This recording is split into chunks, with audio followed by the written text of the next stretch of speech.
is how you do have degrees in soft tissue therapy and human biology. Now, my question, knowing this, is how does your formal education help you in your career path? Because I know you do massage therapy, soft tissue therapy, as Yep. well. You're a martial arts instructor. So how does your university degrees, how do they help you with your? Yeah, it helps me in every single way. So the martial arts training helps me immensely. So therapists, when they're treating for a long time, start to develop a somatic kind of feeling.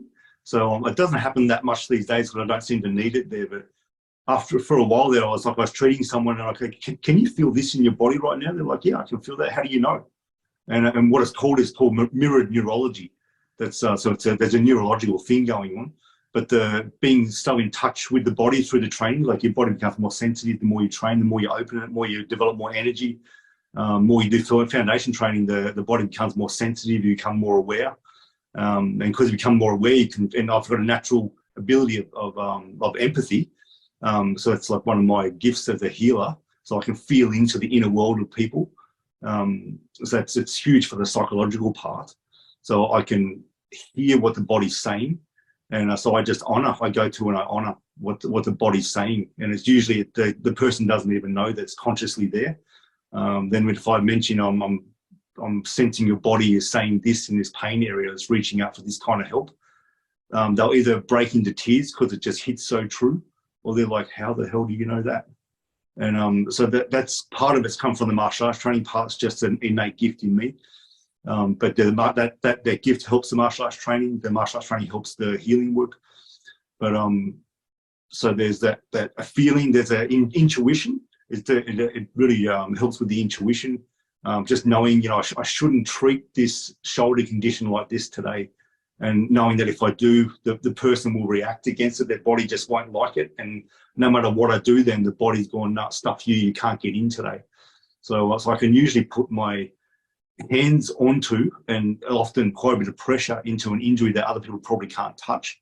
And it's because of how I approach energetically and with my voice and that sort of stuff. So I produce a lot of safety inside people. So I treat a lot of people who have been sexually abused, and especially with women, and being treated in a room with a man, and there's no, there's her and me.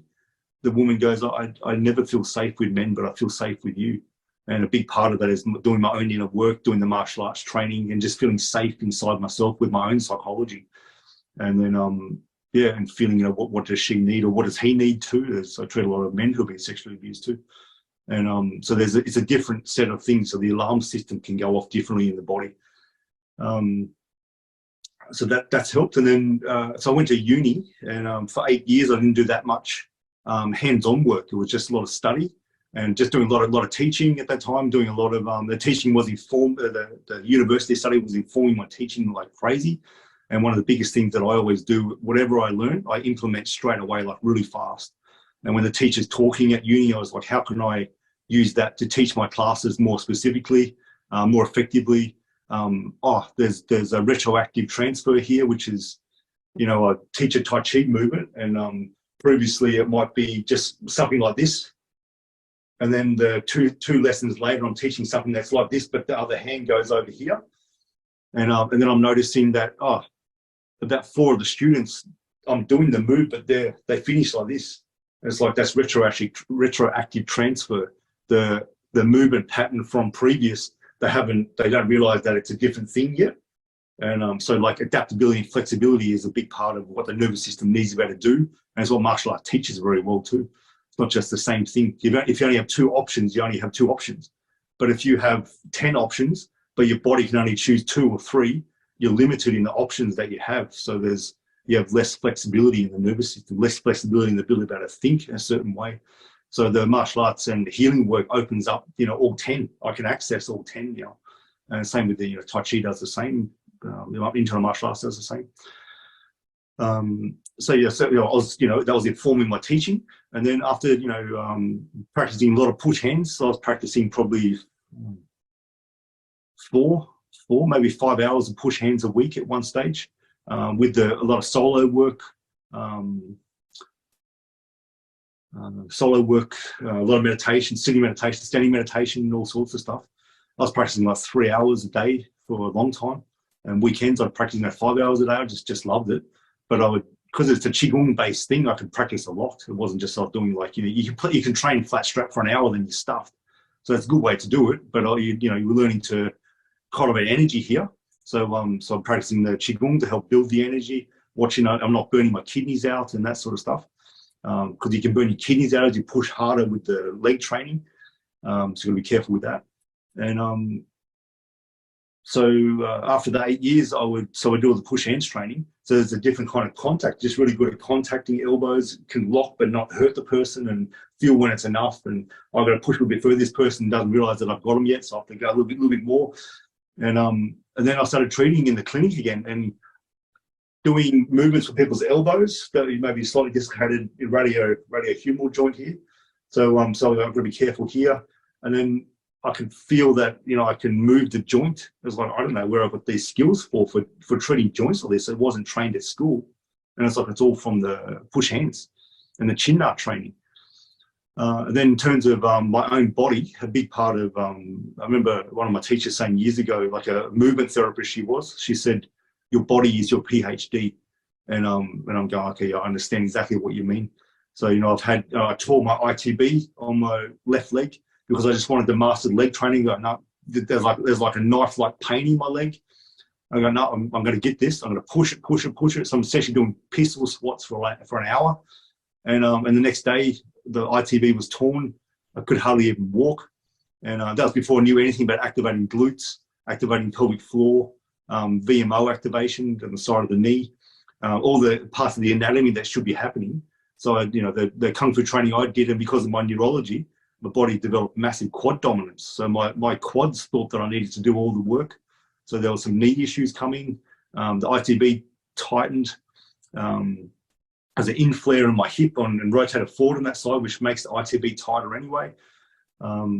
So there's all these things that gradually, as I learned how to unwind my injuries, it taught me how to be really good at treating. I'm a shoulder specialist now. I'm a neck specialist. And I'm like a last resort practitioner for a lot of people, and they're amazed that I can get results. And it's because of the internal training, it's because of unwinding my own injuries. And I've got a lot of overuse injuries from the Kung Fu training. I had a bicep tendinopathy on both sides, but one side it was there for 7 years, and it was all from doing Pitran and Shingi, the chop, and just saying I'm sick of this. I'll just force it through, which is the psychology people have with tendon injuries. Tendon injuries don't bugger off quick. Sometimes they hang around for 2 years, no matter how much work you do with them. And so I'm like, I know now that tendinopathy should have been gone within 3 to 6 months. What I didn't get was actual proper help. I just thought I could do it, not even really knowing that much. I thought the martial arts and the Qigong training was all I needed, and that's a big mistake a lot of people have. And it's something I want to put into, because I'm releasing courses now online. I just released my first one on Wednesday. And that's the big elements of the foundation training that I learned from my teacher, like real key elements. But it's not all of it. The next course I'm releasing, called Warrior Legs, that's a big part of the foundation training for the legs. And that's the big roots for training a lot of different systems at once through the legs. And that's got a combination of all the Eastern stuff, because I've embodied that stuff, so I understand it, but I understand it intellectually now too. So I can teach it with good cueing, but I also understand, okay, you might have an ankle block, an anterior impingement in the ankle. You might have glutes that don't fire well. The breathing's not good, so it's hard for the glutes to even fire because the diaphragm doesn't work properly, that sort of stuff. So it's got Eastern and Western rehab within something that's training something to make your legs very strong and powerful. And it's the roots of the energy, it's the roots of the power for martial arts. Useful for yoga people, for runners, sprinters, all sorts of people it's useful for. But what I'm pouring into my work is pretty much what I had to do with my past, which wasn't just Eastern way, even though Eastern way is so good. It has answers when the Western way doesn't go too well anymore. I'm pouring Eastern and Western stuff in together to make people better move forward. If someone's had an ACL injury, and they want to do their knee training, they do their Kung Fu. Kung Fu can really press, especially those empty stances. They can really press on an ACL injury, even though it's been maybe fully rehabbed. There's emotional issues around old injuries. It's dealing with emotional injuries, the emotion, how to use the emotion. Maybe it's resentment or disappointment. I couldn't do what I want to do in my life.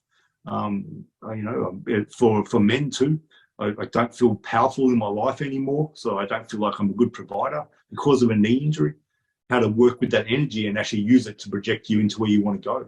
So that's a big part of the Warrior Legs one that I'm doing, and I do that every day with people here anyway, transforming emotional energy, because it's all energy in the end, no matter what it is. And if it's a lot of rage there or disappointment or depression or whatever, it's just energy. We just transform it into the sea of energy, the sea of emotion, and it becomes whatever it needs to. And usually it transforms from one polarity into another. So, grief turns into massive joy, absolute hopelessness or despair transforms into hope. And it just needs that little bit of guidance and meeting that emotion. All of a sudden, I don't have to find the energy's here. And then you go, I need to just direct it over here now. And people are all of a sudden on their path again. So that's what I'm developing there. It's funny how people don't really understand how much emotion is connected to, is connected to your body. Emotions are physically connected to you, right? The mental link between the mind and the body. Huge. Emotions are right there, are a huge part of it. And people don't understand that. That's awesome. That's awesome. And all of this stems from the marrying of your knowledge of it coming from martial arts as well as your formal education in university.